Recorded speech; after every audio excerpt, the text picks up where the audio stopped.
সকলকে অনেক শুভেচ্ছা। ফ্রিজের ঠান্ডা না হওয়ার কারণ কি এবং এর সমস্যা কিভাবে দূর করা যায় সে সম্পর্কে আজকে বলবো। দেখা যাচ্ছে কম্প্রেসর চালু আছে তারপর ঠান্ডা হচ্ছে না।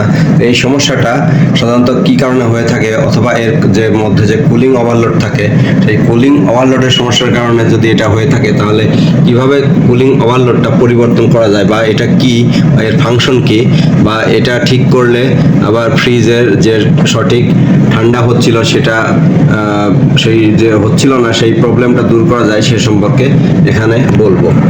এখানে নর্মালি যে ফ্রিজের এটা হলো ভিতরে, এর ভিতরে দেখা যাচ্ছে ঠিক মতো হয়তো বরফ হচ্ছে না, নিচের চেম্বারেও হয়তো ঠান্ডা হচ্ছে না।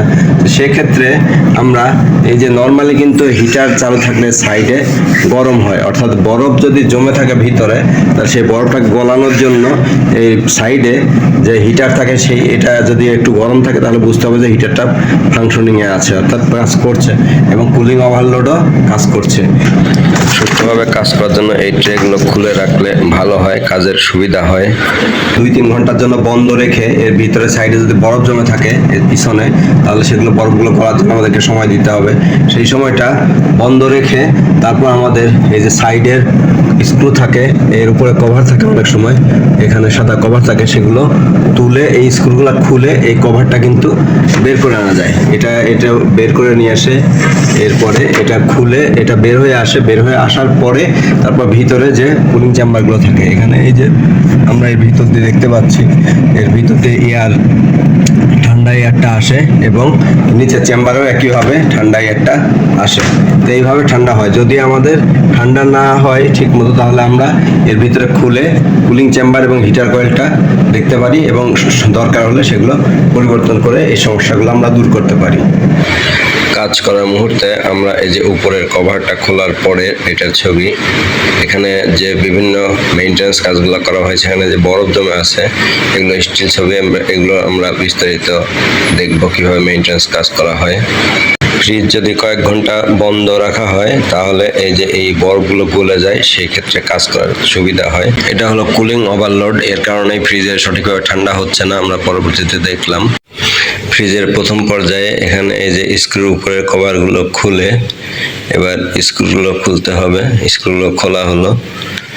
এখন এই যে স্ক্রু খোলার পরে দেখা গেল এর সাইডে অনেক বরফ জমে আছে।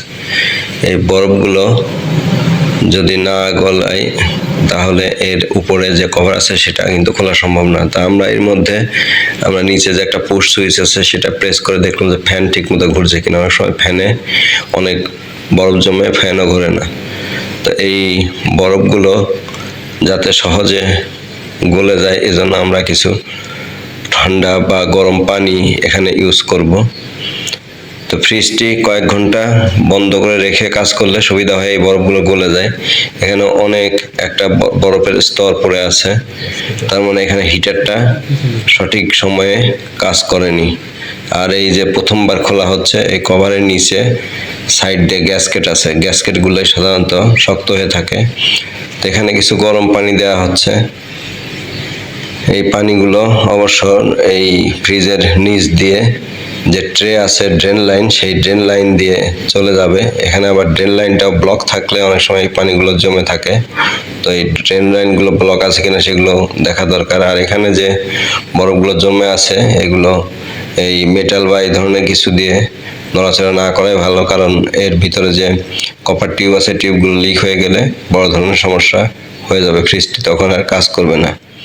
এই যে এর মধ্যে ড্রেন হয়ে পানি আসবে, এই পানিগুলো কম্প্রেসরের হিটে ইভাপোরেট হয়ে বাষ্প হয়ে যায় রানিং সময় যখন থাকে, যার কারণে এটা পানিগুলো থাকে না। তো এই কভারটা এই যে এখন খোলা হয়েছে, কভারটা খোলার পর হিটারের যে কানেকশন সেই হিটারের কানেকশনটা খোলা হলো। আর এর পাশে এই যে কেবলগুলো এখানে আছে, এখানেই হলো কুলিং ওভারলোডটা সংযোগ করা থাকে। এই কুলিং ওভারলোডটা কাজ করে হিমাঙ্কের নিচে, অর্থাৎ যখন বরফ হয়ে যায়, টেম্পারেচার 0-র নিচে চলে যায়, সেই সময় এটা ক্লোজ করে দেয়।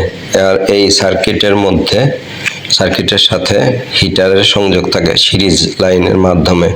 অনেক সময় 3টা ওয়্যারের এই ধরনের কুলিং ওভারলোড পাওয়া যায়, সেক্ষেত্রে মধ্যে ফিউজ থাকে। 2 ওয়্যারের সিস্টেমে ফিউজ থাকে না।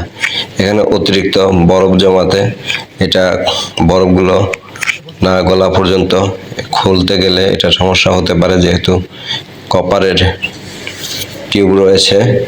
তো এই বরফগুলো গলার পরে এটা খুলে সেটা চেক করতে হবে। এখানে যে গরম পানি দেওয়া হচ্ছে যাতে বরফগুলো সহজে গলে। এখানে অবশ্য ইলেকট্রিক্যাল কানেকশন নেই, শুধুমাত্র এই কুলিং ওভারলোড এবং হিটারের যে কানেকশন সেটি। আর এই পানিগুলো স্বাভাবিকভাবে এখানে ড্রেনের লাইন থাকে, কারণ হলো এখানে বরফ জমবেই।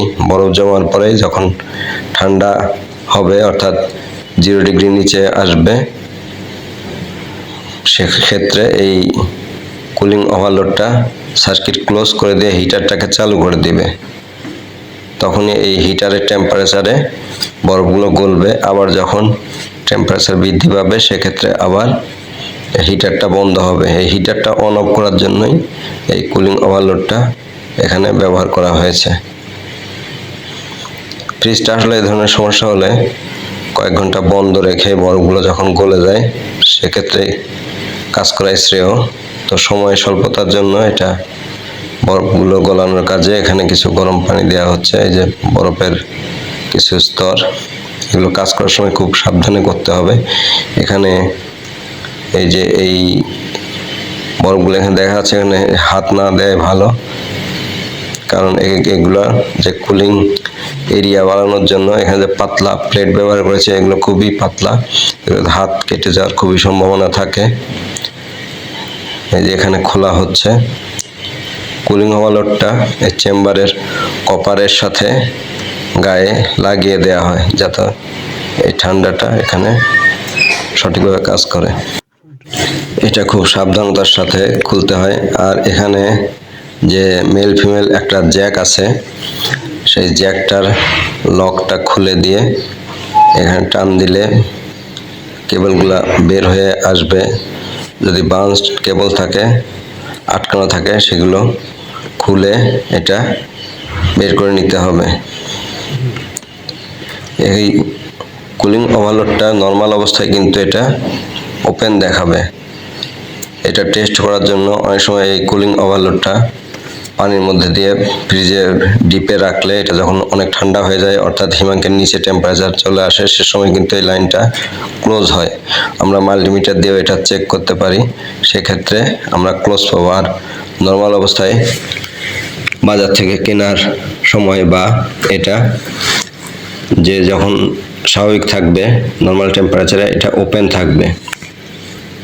এই যে এখানে বাউন্স করা খুলে, এই যে এটাই হলো আমাদের কুলিং ওভারলোড। তো এটা নর্মালি যে আমাদের আয়রন করার ইস্ত্রি থাকে, আয়রন থাকে, সেগুলো যেরকম টেম্পারেচার সেট করে দেওয়া যায়, টেম্পারেচার বাড়া কমার সাথে সাথে এটা অটোমেটিক্যালি ওপেন ক্লোজ হয়। এর ফাংশনও একই। এই কুলিং ওভারলোডগুলো এগুলো সাধারণ যে দোকানগুলো সেগুলোতে পাওয়া নাও যেতে পারে, তবে যেখানে ফ্রিজের মেইনটেনেন্স করা হয় বা স্পেয়ার পার্টসগুলো বিক্রি করা হয় সেসব দোকানে এটা পাওয়া যাবে। তো এটা নর্মালি দেখা যায় যে চ্যাপ্টা বা গোল এই দুই ধরনের হয়ে থাকে, ফাংশন একই, তবে যেটা যে সাইজ সেই সাইজ হিসাবে লাগানো দরকার, কারণ এটা ওই ভিতরে যে কপার পার্টস আছে সে তার সাথে সংযোগ দেওয়া থাকে সঠিকভাবে। তো এটার দাম প্রায় 150 টাকা বা 200 টাকার মতো এরকম নেবে। তা এটা কিনে নিয়ে পরিবর্তন করা খুবই সহজ, কানেক্টরটা চেঞ্জ করলেই হয়। ওভারলোড এই যে এটা প্যাকেটের মধ্যে, আর এটা গোল বা চ্যাপ্টা সাধারণত দুই ধরনের হয়ে থাকে। আর এর যে অংশটা এটা কিন্তু এই যে প্যাকেটের ভিতরে আবার একটা প্লাস্টিকের প্যাকেটের মধ্যে থাকে, যাতে এই যে এখানে ইলেকট্রিক্যাল কানেকশন দেয়া থাকে এবং এই কানেকশন দেওয়ার পরে এটা ঠান্ডা স্পেসের সাথে সংযোগ দেওয়া থাকে, অর্থাৎ ফ্রিজের ভিতরে যে চেম্বার, সেই চেম্বারের মধ্যে যে কুলার ইউনিট থাকে সেই কুলারের সাথে সংযোগ থাকে, অর্থাৎ অতিরিক্ত ঠান্ডা হলে পরে এটা হিটার কয়েলকে চালু করার জন্য এটা ব্যবহৃত হয়। সেহেতু এর যে অতিরিক্ত ঠান্ডা হয়ে গেলে এর যে পজিশনটা, ভিতরের যে কানেকশনটা, সেটা ক্লোজ হয়ে যায় এবং হিটার চালু হয়। মেইনলি হিটার চালু বন্ধ করার ক্ষেত্রেই কিন্তু এটা ব্যবহৃত হয়। আর এই এটার এই যে ভিতরে অনেক সময় দেখা যায় পানি ঢুকে যায়, অর্থাৎ ময়েশ্চার প্রবেশ করে বরফ থেকে, সেক্ষেত্রে আমরা বুঝতে পারি যে এটা সঠিক ফাংশনিং হচ্ছে না। এটা হলো মেইনলি যে ওভারলোড, এই কুলিং চেম্বারের ওভারলোড ইউনিট। তো এটা পরিবর্তন যদি নষ্ট হয়, এটা জাস্ট খুলে এটা লাগাই দিলেই কিন্তু এটা পরিবর্তন করা সম্ভব। আর এটা নর্মালি ওপেন থাকে নর্মাল টেম্পারেচারে, আর এটা যেখানে ব্যবহার হয় সেখানে হিমাঙ্কের নিচে টেম্পারেচার থাকা লাগে, অর্থাৎ নেগেটিভ টেম্পারেচারে এটা তখন ক্লোজ হয়। অতিরিক্ত বরফ জমে গেলেই এটা তখন ক্লোজ হয় এবং হিটারের কানেকশনটা কন্টিনিউটিটা ক্লোজ হয়ে হিটারটাকে চালু করে। আবার যখন এটা সেই ঠান্ডার থেকে আবার যখন বরফ গলে যায় তখন আবার এটা ওপেন হয়ে যায়। এই কারণে এটা, এই সমস্যার কারণে এটা ব্যবহৃত হয়। পরবর্তীতে আমরা এই কুলিং ওভারলোড ইউনিটটা সংগ্রহপূর্বক পরিবর্তন করে সেখানে সংযোগ করি এবং উপরের এই যে কভারগুলো এখন আবার লাগিয়ে দেওয়া হচ্ছে। এখানে এই যে স্ক্রুগুলো লাগানোর সময় একটু খুব সাবধানতা অবলম্বন করতে হয়, কারণ এই স্ক্রুগুলো যদি নিচে পড়ে যায় তাহলে সেক্ষেত্রে কিন্তু এটা আবার বের করা খুব কঠিন। তো এই কুলিং ওভারলোডের যে পারপাস সেটা এখানে বর্ণনা করা হলো। এভাবে আপনারা কিন্তু ফ্যানে যদি সমস্যা হয়, এই সমস্যার কারণে কুলিং ওভারলোড পরিবর্তনের প্রয়োজন হলে এভাবে করতে পারেন। আর আমরা কুলিং ওভারলোডটা পরিবর্তন করার পর ফ্রিজটা আবার চালালাম এবং চালানোর পর এর যে দুই পাশে টেম্পারেচার দেখলাম বৃদ্ধি পেয়েছে এবং সমস্যাটা দূর হয়েছে। ধন্যবাদ ভিডিওটি দেখার জন্য।